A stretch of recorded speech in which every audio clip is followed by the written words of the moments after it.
ఇశ్రాయేలు జీవితం దేవుడు జ్ఞాపకం చేసుకుంటే జీవితాలు మారిపోయింది. అన్న జీవితం దేవుడు జ్ఞాపకం చేత అన్న జీవితం మారిపోయింది. ఈ దినాన దేవుడు మీ జీవితాలు జ్ఞాపకం చేసి స్తోత్రం. ఇక స్టార్గా మీ జీవితాలు మారబోతున్నాయి. నీ అప్పులు పరిగెడతాయి, నీ బాధలు పరిగెడతాయి, నీ సమస్యలు పరిగెడతాయి, నీ రోగం పరిగెడుతుంది, సాతాను ఉచ్చబడిపోతుంది. ఇక దేవుడి కృపతో, ఆశీర్వాదాలతో, దేవుడి దీవెనతో, సమాధాన కార్యాలతో, అద్భుత స్వస్థలతో, అద్భుత మేలుతో ఇక మీ ఇంట్లోకి దేవుడు చూడండి అడుగు పెట్టబోతున్నాడు. హల్లెలూయా, హల్లెలూయా. I will come to God. దేవుడికి రాబోతున్నాడు. నీ కుటుంబం అడుగు పెట్టబోతున్నాడు, అడుగు పెట్టబోతున్నాడు. నీ పంటలో, నీ పాడిలో, నీ ఉద్యోగంలో, నీ వ్యాపారంలో I will to come to God. దేవుడు రాబోతున్నాడు. ఒకసారి హల్లెలూయా.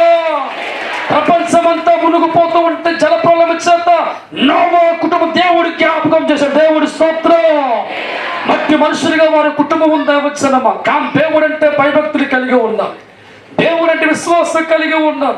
దేవుడి మాట గౌరవిస్తూ ఉంటే ప్రపంచమంతా చలియము కొట్టు పరిస్థితుల్లో ప్రభు పలుకుతున్న మాట నోవా కుటుంబాల దేవుడు జ్ఞాపకం చేశాడు. దేవుడి స్తోత్రం. నోవా కుటుంబం దేవుడు జ్ఞాపకం చేసిన తర్వాత జన సమాధిగా వారు మారలా. దేవుని బట్టి కాపాడబడ్డారు, దేవుని బట్టి నివసించారు, దేవుని బట్టి వచ్చి జీవితం ఆగని కారణం దేవుడి జ్ఞాపకం. ఎవరు జ్ఞాపకం చేసుకుంటే నువ్వు స్థిరపడతావో, ఎవరు జ్ఞాపకం చేసుకుంటే కుటుంబం కట్టబడుతుందో, ఎవరు జ్ఞాపకం చేసుకుంటే జీవిత కాలం భుజిస్తావో, ఎవరు జ్ఞాపకం చేసుకుంటే ప్రశాంతం అవుతుందో ఆయనరా నువ్వు ఆరాధించే దేవుడు. హల్లెలూయా. ఇశ్రాయేలు జీవితాన్ని బట్టి, నోవా జీవితాన్ని బట్టి, ఈ కుటుంబ జీవితం గమనిస్తూ ఉంటే దేవుడు వారి జీవితాలు జ్ఞాపకం చేసుకున్నాడు. ప్రేమల సోదరా, దేవుడు జ్ఞాపకం ఉన్నాను ప్రశ్నిస్తున్నావు. దేవుడితో ఉన్నావరా? నీ జీవితం ప్రభు జ్ఞాపకం చేసుకుంటున్నా. ఈ దిన నా ద్వారా పలుకుతున్న మాట ఇక్కడ కూర్చున్న ప్రతి ఒక్క జీవితం దేవుడికి తెలుసు. మీ మనసులో దుఃఖం దేవుడికి తెలుసు, మీ ఆవేదన దేవుడికి తెలుసు.